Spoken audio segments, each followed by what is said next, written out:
Kwa habari ya imani naomba niongee neno moja. Ndugu yangu, hakuna mtu yoyote duniani tangu tunasoma habari ya Kaini na Abeli, hakuna aliyemwaga damu ya mtu isiyokuwa na hatia akabaki salama. Hayupo. Ni mkuu wa kituo cha polisi Kilosa SP Donald Muhina akizungumza wakati wa mazishi ya mama na mtoto wake ambao wanadaiwa kuuawa kwa kunyongwa na ndugu wa familia hiyo, siku chache baada ya baba familia kusafiri kisha miili yao kufukiwa nyuma ya nyumba yao, tukio ambalo limetokea Agosti 15 mwaka huu katika kijiji cha Ilakala, kata ya Muhenda, wilaya ya Kilosa, mkoani Morogoro. Mazishi hayo yamefanyika katika makaburi ya Azimio Kilosa mjini, ambapo SP Muhina amesisitiza maadili kwa vijana. Kwa hiyo ninaongea kitu hichi, naongea maana gani? Sasa mtu huyu ambaye anafikia mpaka anakuja kumwaga labda damu, wewe ulimuona na tabia ndogo ndogo ukusema, ina maana hii dhambi itakuhusu, kwa sababu ungetuambia mapema tungemdhibiti. Uongo kweli? Sasa kwa hiyo ina maana kumbe kuna umuhimu wa kutoa taarifa za uhalifu na wahalifu.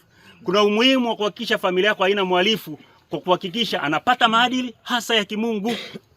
Tunaambiwa mahali fulani, sehemu fulani ya nchi yetu, zamani ilikuwa hata ukiangusha pochi wanaipeleka msikitini au kituo cha polisi. Tunahadithiwa hadithi hizo. Lakini imefikia saa wazazi waliokuja wa kizazi hichi hapa katikati wameshindwa kuwakemea wale watoto. Wameshindwa kuwa wakali. Matokeo yake sasa ukiangusha pochi ujue sio kwako tena. Uongo kweli? Lakini kama kizazi kilichopita kiliweza, sisi tunashindwa kitu gani?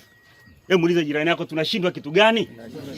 Kwa hiyo wazazi tuliokubali kuwa wazazi, lazima tuhakikishe kwamba familia yetu haina nini?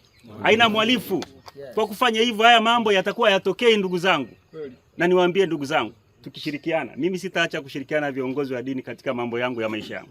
Cha msingi mtu anasema Mungu yupo, anamheshimu na namuona anaishi kimungu, anafundisha mambo ya kimungu, huyo sitaacha kuwa rafiki naye. Na sitamsema vibaya, hata kama pengine kuna vitu vya kiimani sivielewi, nitakuwa mpole, kwa sababu huyo kuna kitu Mungu ameweka ndani yake cha kuisaidia jamii yangu. Kwa hiyo ndugu zangu, tuwaheshimu viongozi wa dini. Tukiona jambo gumu kwenye kifamilia tuanze kulipeleka huko. Kuna mambo ya kisheria ukiona gumu lilete kwenye jeshi la polisi. Awi. Tuko pamoja jamani. Kila mtu ana nafasi yake katika jamii. Wewe unaweza kuona ugomvi wa mali ni mdogo, ukaunyamazia, usiupeleke kwenye mamlaka husika. Lakini ugomvi huo wa mali ikiwa kwenye sehemu ya ile familia, kuna mtu hana maadili mema, kuna mtu ana hofu ya Mungu, ugomvi huo mdogo wa mali unaweza kageuza yakawa makubwa. Uongo kweli? Ndugu zangu, kuna swala lingine ambalo tusilipuuzie, na niliongea na nitaliongea tena mahali hapa. Kuna imani za kishirikina.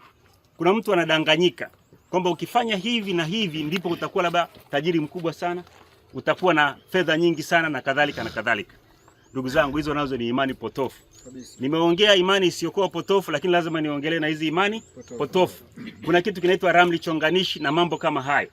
Vitu kama hivi vinasababisha baadhi ya watu wanatenda aina fulani za uhalifu wa kutisha. Uongo kweli? Kwa niwaombe ndugu zangu, tujiepushe na haya mambo ya ramli chonganishi.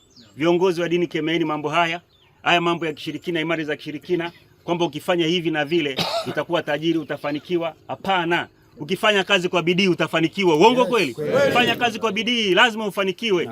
Lakini biashara kudanganywa, wewe nenda kafanye hiki kafanye kile, utaenda hautaonekana. Wengine labda wanadanganywa, nenda hata ukavue nguo njia panda, fanya hivi na vile. Uongo mtupu. Watu wanakuona, sema wanashindwa kukwambia tu. Eti kafanya hivi na vile. Hapana. Ukifanya kazi kwa bidii utafanikiwa tu. Ukifuata maelekezo ya kitaalamu utafanikiwa tu.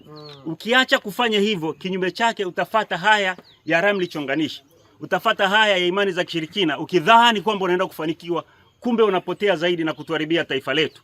Hatukubali watu kama hao. Naomba tusionee aibu, ndugu wananchi.